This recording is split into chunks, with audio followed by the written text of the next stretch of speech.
तर गौतम अदानी माझ्या भावासारखे आहेत, चांगल्या वाईट गोष्टी त्यांना हक्काने सांगते असं खासदार सुप्रिया सुळे यांनी वक्तव्य केलंय। याच कार्यक्रमात सुप्रिया सुळे या सुद्धा उपस्थित होत्या, त्यांनी हे वक्तव्य केलंय। माझ्यासाठी गौतम भाई आणि प्रीती भाभी एक मोठा भाऊ आणि वहिनींसारखे आहेत।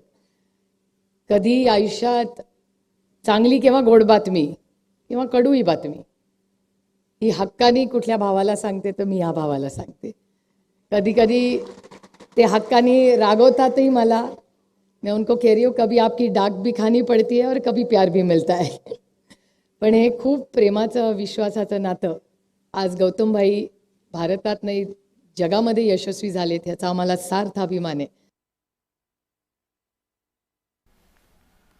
सुप्रिया सुळे यांनी हे विधान केलेलं आहे। चांगल्या वाईट गोष्टी गौतम अदानी यांना हक्काने सांगते असं खासदार सुप्रिया सुळे यांनी विधान केलंय।